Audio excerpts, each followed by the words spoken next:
It's the day after Christmas, and this morning went to Rural King. I got some sugar, 600 pounds to be exact. Got to feed the pollination bees, got to try and get them built up because they're going to be leaving before long. It's really a little bit early to start feeding bees around here. Most of my bees have plenty of weight. The production colonies, we're going to leave them pretty much alone right now. We're going to feed pollination bees, going to kind of do thin sugar syrup, and then we'll also treat some of the production colonies today. So a little feeding and treating today, won't be getting in the colonies, it's just a little bit too cold. All right, we're getting them mixed up. That's my daughter up there, dumping the sugar, and I got some help today. Thank goodness. But she's dumping it in there. If you want to see a video for how my pump is set up, I'll put the link to that video in the description below.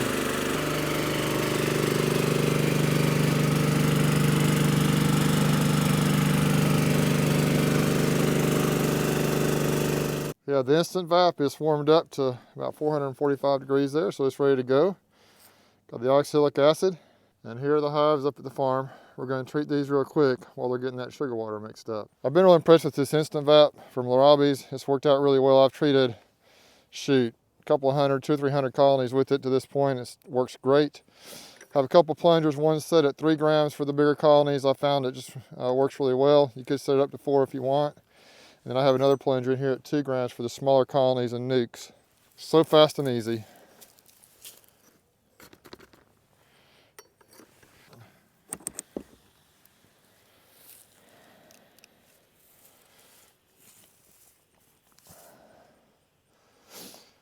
And there it is, really good.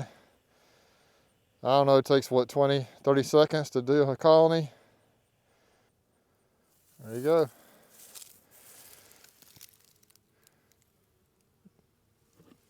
You can move on to the next one. Because this hive body is a plastic hive body, I'm just going to hold the vaporizer while I treat. I don't have very many of these things left,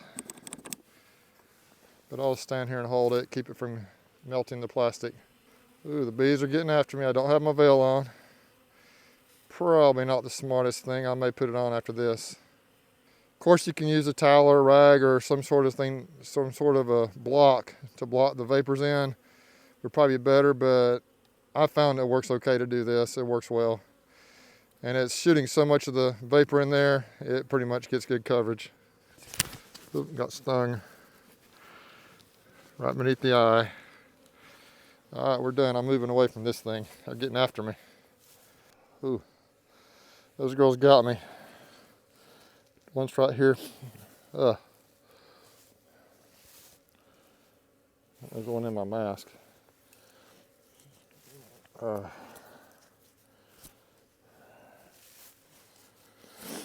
Those girls got me. One's right here, and I think one's over here. So I'm going to put my veil on.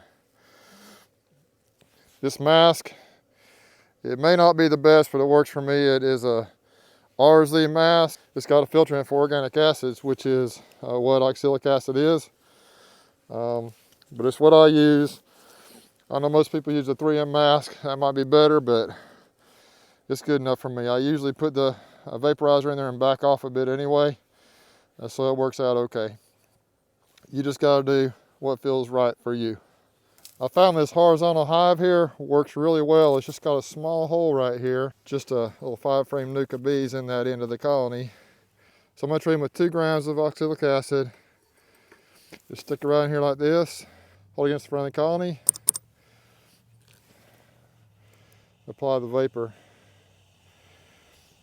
There's really nowhere for the vapor to escape, so it works really well. And we're done. That's all there is to it. I like treating in that thing, it works well. All right, 3 grams. Just like that. Killing those mites. So the mask does a pretty good job. I still just kind of like to stand upwind, just in case. I think it's probably in the upper 30s or low 40s right now, which works just fine.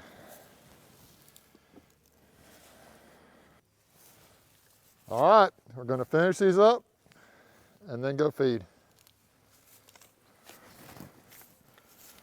Here are the pollination colonies. We're up here in Newton, Alabama. and that's where I brought them all. The ones from Midland City are here now. We've had some dead out, so I tried to consolidate.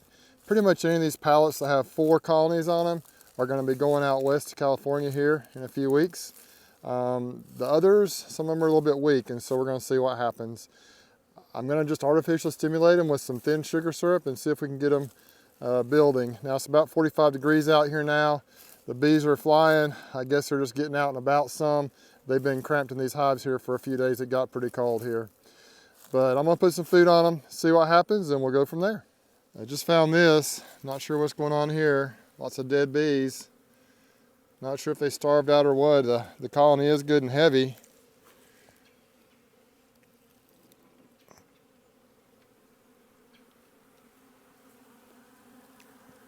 Oh.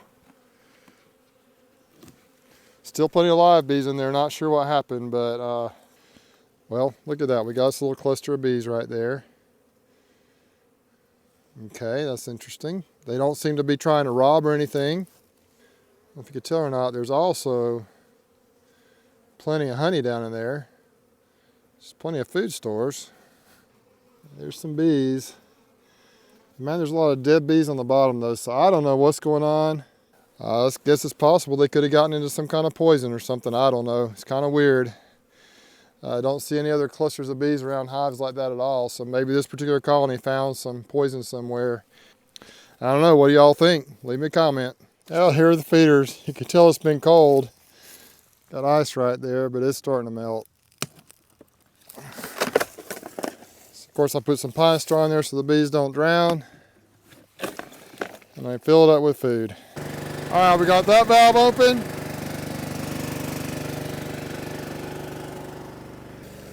There we go. The pine straw will flow up to the top, and the bees will utilize that so they don't drown. There are the hives right over there. I figure each of these containers is probably about 20 gallons with the holes cut in them. And so I got 4 of these, so I'm going to be feeding them about 75, 80 gallons today. There's 2 more on the opposite side of the bee yard over there.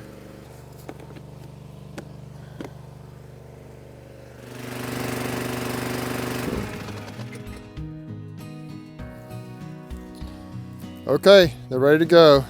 Got 35 or 40 gallons here probably. Need to do the same on the far side over there on the opposite side of the bees. I got 2 more containers like that. No idea what happened to that one. Maybe they'll build back up. So that's what I'm doing the day after Christmas down here in southeast Alabama. I'm gonna go treat the bees on Ozark, and we'll probably call it a day. Y'all take care, be safe, and we'll catch you on the next one.